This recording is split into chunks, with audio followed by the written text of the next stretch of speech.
welcome to the 112th installment of Ear to the Ground, the Land Stewardship Project's audio podcast on family farming, sustainable agriculture, local food systems, and local democracy. I'm Brian DeVore, editor of the Land Stewardship Letter.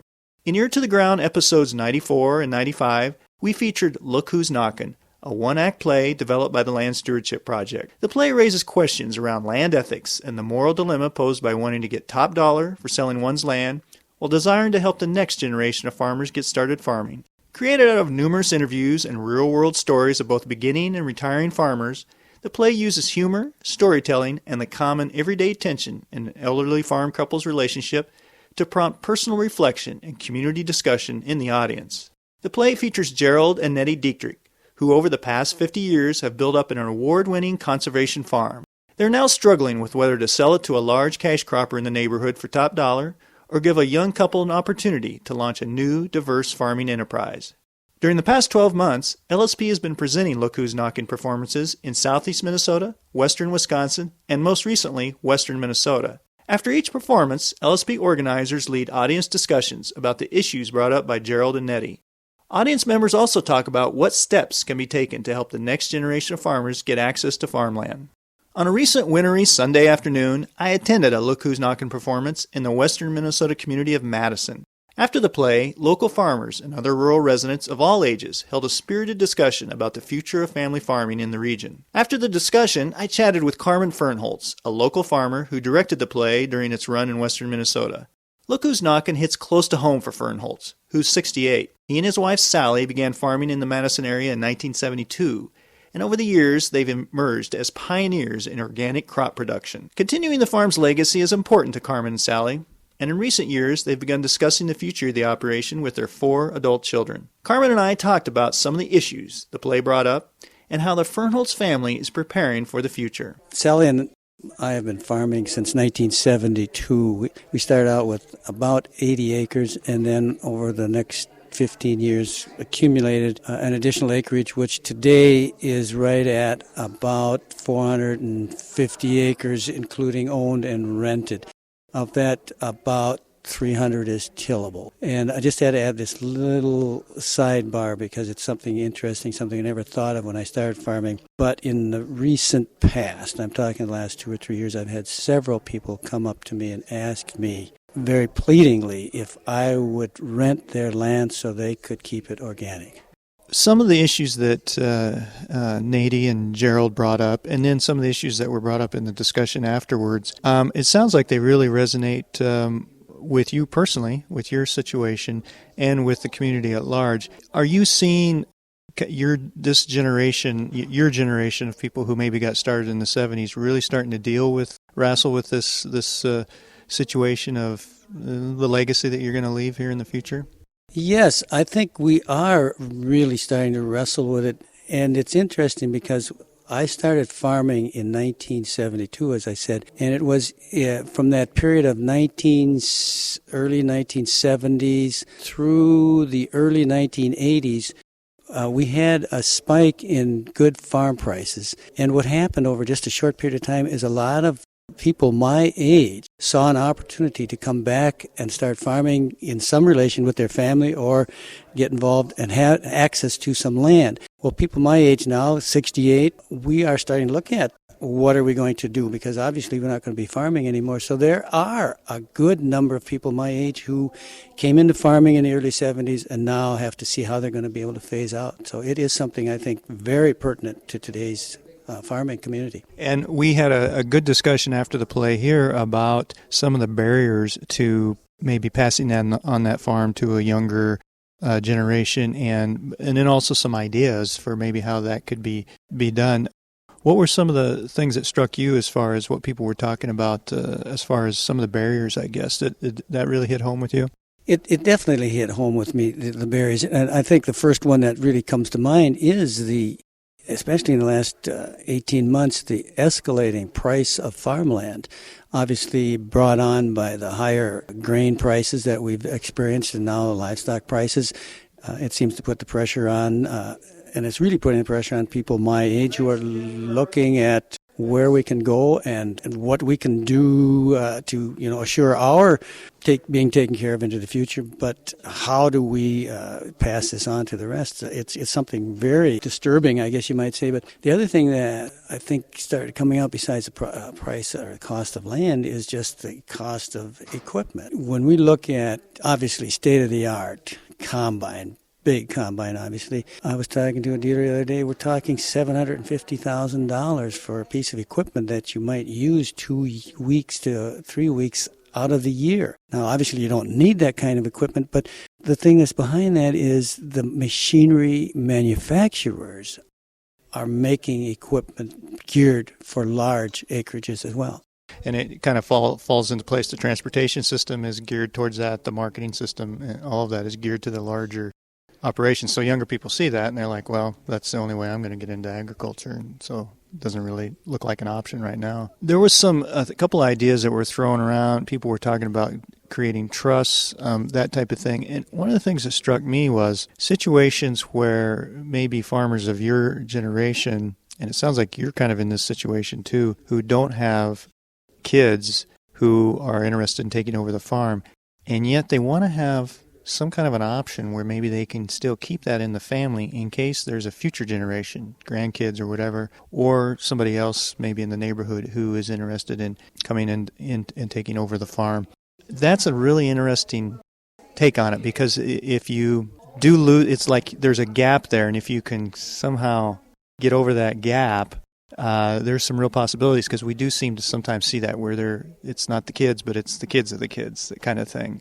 What you described is exactly what my wife Sally and I have really gone through over the last 3 to 4 years. We were carrying on a discussion very similar to the dialogue in this play.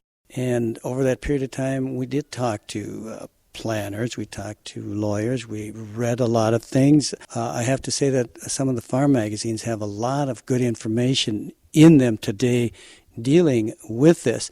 And the very thought that you described as well of how we can bridge what I would call the mindset of land ownership and access to land today, how we can bridge that to the next generation to allow that generation to have more readily accessible opportunities to the land. That's what we thought about. And so we did the whole limited partnership.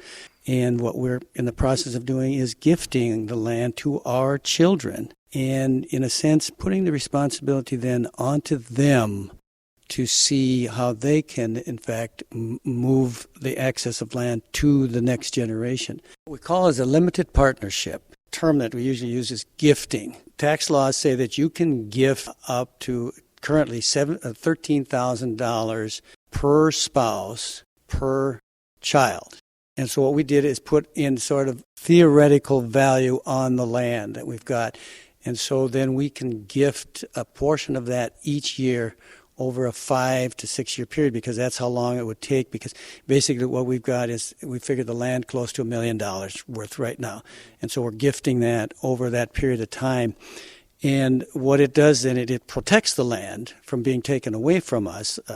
And at the same time, it gives them responsibility for it. But the beautiful part about it is that Sally and I maintain all of this decision-making of that land. In fact, worst case scenario, we could sell that land today if we chose. But the value that we sold it at would still belong to the children. It's much more flexible than what we talked about today, the irrevocable trust. The irrevocable trust is fixed. And I differentiate that from a revocable trust, which can be changed. But a revocable trust does not protect the estate should something catastrophic happen to you as the owner. The other thing that we're hopeful is maybe the whole idea of who should own the land, what size operations the farms should be, maybe that mindset will start shifting. And I'd like to really parallel it to organics. And I only use it as a model because in the early 70s, organics wasn't even talked about to speak of. It was somewhere out there. But today, it has become a very acceptable movement. The mindset has changed. And that was sort of in the back of our minds. Maybe the mindset of more people making decisions on the land will come back again in the next generation. But you have to have some kind of a I guess, a bridge between that, because if it gets sold to the highest bidder, the buildings are going to be torn out and it's going to be part of a bigger operation, and you've kind of lost that opportunity, it seems like. Absolutely. That was what was behind our thinking of it. If we sell it today, the decision is done. We haven't thought out to the next generation. Whereas if we can sort of together put that idea, that responsibility, that mindset to the next generation, then we have at least maintained the potential or the opportunity. I don't want to get too deep into your personal business or whatever, but how much longer I guess I want to give people an idea how far ahead you need to start having this discussion. I mean, how many years down the road do you think you'll be farming if things go well with your health and everything? And how tough of a discussion was that with your kids? Do you have 4 kids, is it? Yeah. I mean, how did that how far ahead did you start thinking, okay, we got to have this discussion? I think it happened, maybe, probably the first conversations were maybe 4 or 5 years ago. Maybe a few years after my siblings and I had gone through the whole irrevocable trust discussion with our family. And so it started Sally and I thinking, but the real serious discussion probably started about 3.5 to 4 years ago. And that's when we really started thinking about, where we wanted to go. And if my health stays, I would like to be able to farm another 4 or 5 years. I'm 68 now, but if I can farm up almost actually till 75, I'd like to do it because I've provided the opportunity. And when we look at the mechanization that's out there, when we look at how Sally and I have established ourselves quite well on the farm, I mean, we're living comfortable, that part should be there. What I think we've also opened up the possibility of is, let's say 2 or 3 years from now, I say, well, I would really like just to walk away from the land. I have an opportunity then to try and mentor someone other than my direct family to operate that land, with the understanding that should my children's children, my grandchildren want to come back to the land, that it would be there. So we've created both of those possibilities, and who knows where it can take us then.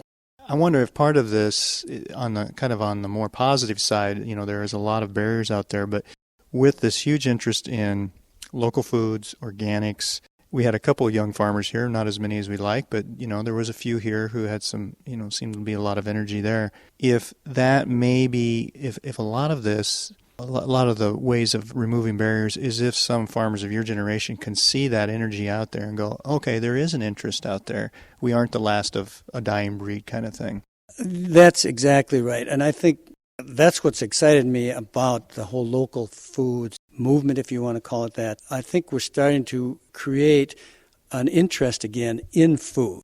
I think what we're seeing is the beginnings of what I hope will be a maturing mindset change, much like, as I mentioned earlier, the maturing mindset change we saw in organics over the last 30 and 40 years. I'm hoping that will happen with local foods production as well. Yeah, I gotta say, it's kind of weird to see organic farmers who, I always thought of them as kind of the young whippersnappers, but, just they were the kind of the new ideas and whatever, and now they're dealing with these retirement issues. It's kind of funny to see that. It is, and it's so gratifying. About 10 years ago was when the first local farmer came to me to talk about organics. And it's so beautiful to see how that has mushroomed in the last few years. And again, I come back to, I hope, and I'm really optimistic that will happen in local foods. And once we start really appreciating local foods, I think we'll appreciate local production, everything that goes with it. At the beginning of our interview, you said you've had people approach you about renting their land because they want to keep it organic. I think that's a good point, because we run into either people who are retiring farmers or their kids who have ended up inheriting land or somehow have ownership of some farmland. And that is a message that we're getting a little bit more and more, is people who are interested in seeing that land taken care of. And I think that's a really interesting belief out there. And people do want to do the right thing by the land and continue that, say, conservation legacy or stewardship legacy, but they're trying to figure out financially, common sense wise, how they can do that. That's exactly right. One of the people today talked about the idea of farmers having to be business people, that farming is a business, and so you can't become attached to the land. His but on that statement was, but if you're a good farmer, you can't help but become attached to the land. And when you become attached to the land, you really want to take care of it. I think that's the thing that many of us want to make sure we pass on to the next generation, is that they, in fact, take care of it. And I have to say that my father and my uncles were tremendous in conveying that legacy onto us, into the next generation. And that's a legacy I think many of us want to convey to the next generation.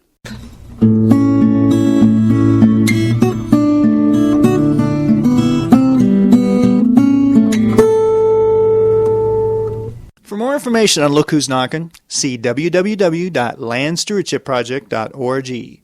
If you have comments or suggestions about this podcast, contact Brian DeVore at bdevore@landstewardshipproject.org, or you can call 612-722-6377. Thanks to Laura Borgendale, Western Minnesota musician, for Ear to the Ground's theme music, and a special thank you to all of Land Stewardship Project's members who make initiatives such as this podcast possible. If you're not a member, visit landstewardshipproject.org to learn how you can support LSP. Thanks for listening.